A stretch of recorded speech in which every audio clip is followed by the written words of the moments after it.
Ionic bonding is one of two types of bonding that forms compounds. You can have ionic compounds that are formed by ionic bonding, and you can have molecular compounds that are formed by covalent bonding.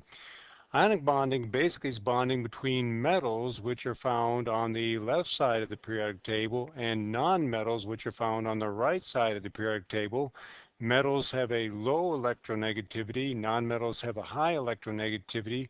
Metals tend to lose electrons, become positive ions. Nonmetals tend to gain electrons, become negative ions, and then the attraction of opposite charges is what forms the ionic bond.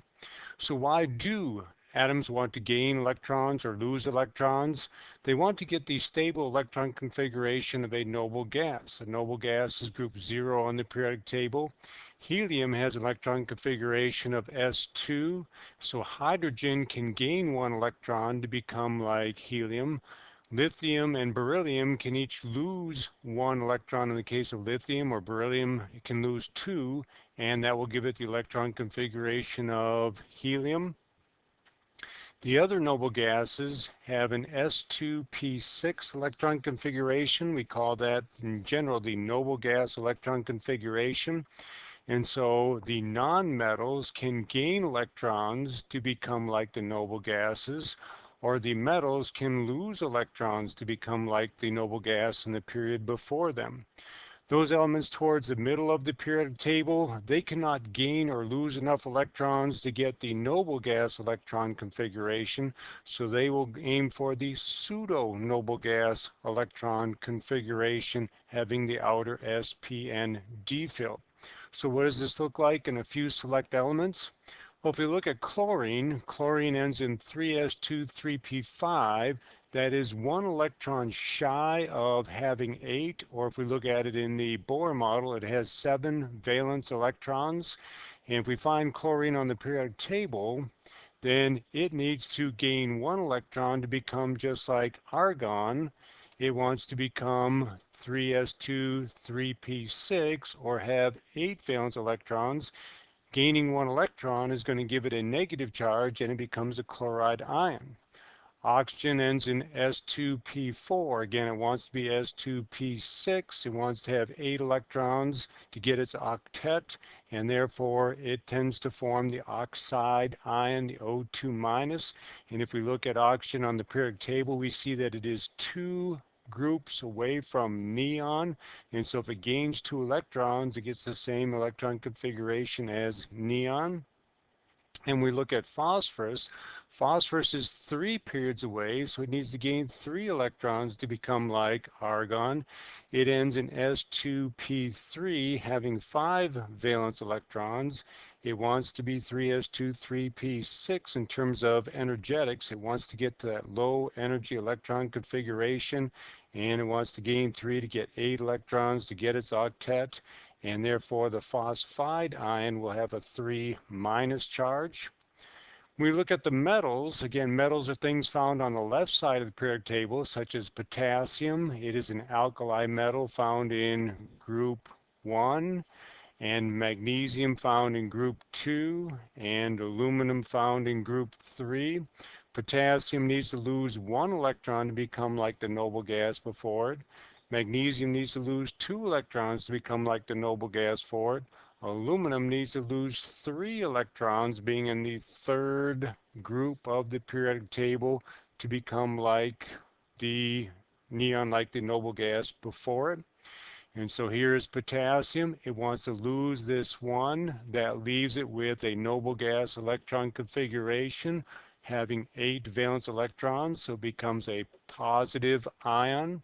Magnesium again needs to lose 2 to be left with its octet, and therefore is going to form a 2 plus ion.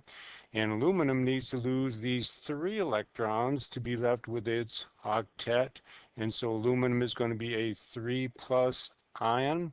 Again, metals have low electronegativity, found on the left side of the periodic table, have few electrons added to their outer energy level, therefore they tend to lose those electrons and form cations or positive ions. So in general, again, elements want to get the electron configuration of a noble gas. The halogens are 1 away, so tend to be a 1 minus. The nonmetals of the oxygen group are 2A, tend to be a 2 minus. Nonmetals of 5A are 3 away from the noble gases, tend to be a 3 minus.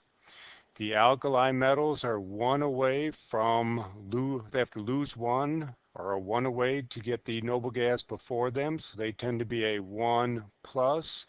The alkali metals need to lose 2, so become a 2 plus.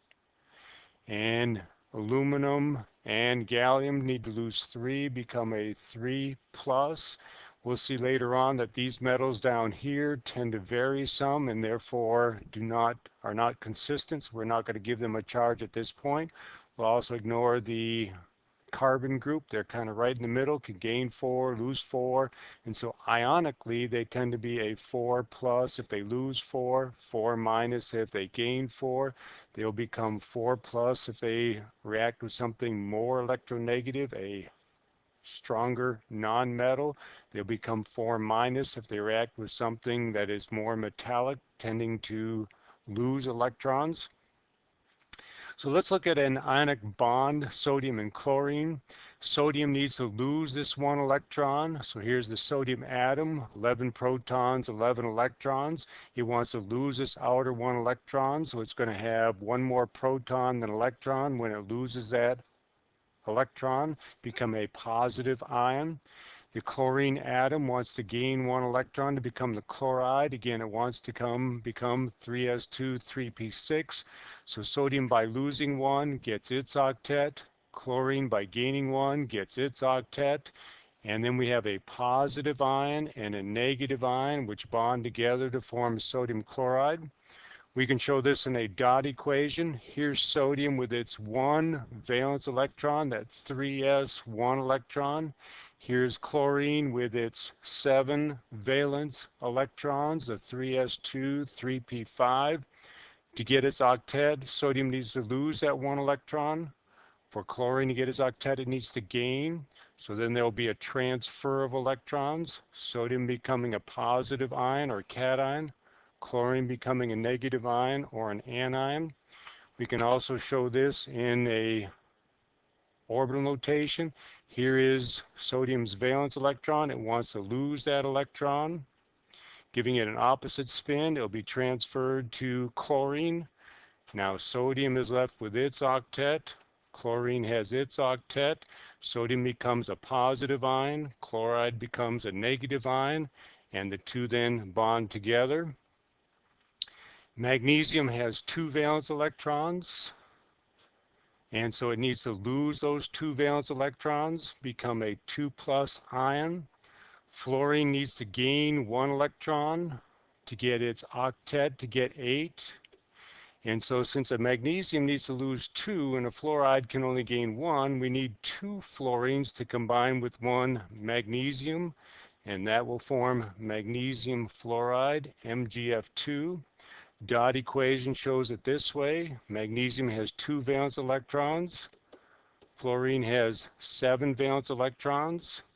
Again, a single fluorine can only take in 1, but if we have 2 fluorines, they can take in 2.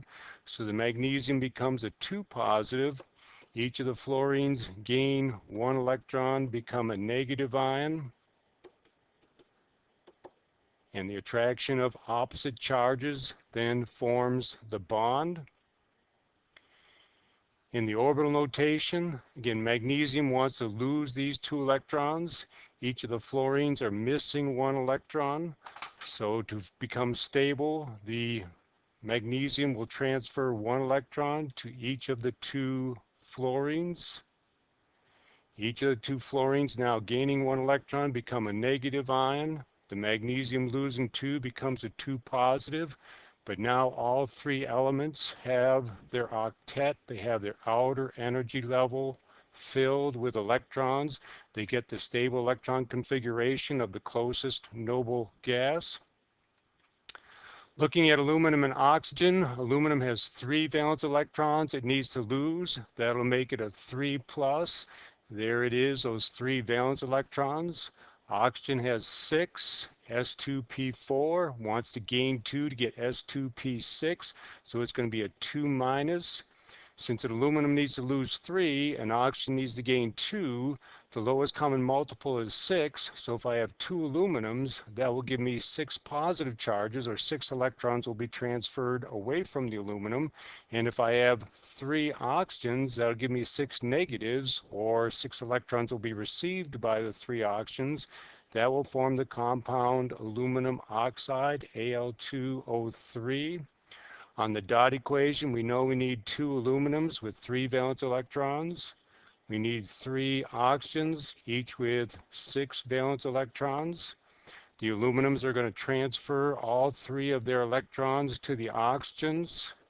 The aluminums then will become a 3 positive, having each lost 3 electrons. The oxygens will each gain 2 electrons and become a 2 minus. And so you end up with 6 electrons being transferred. So we have 6 positive charges, and we have 6 negative charges with 6 electrons being received by the 3 oxygens.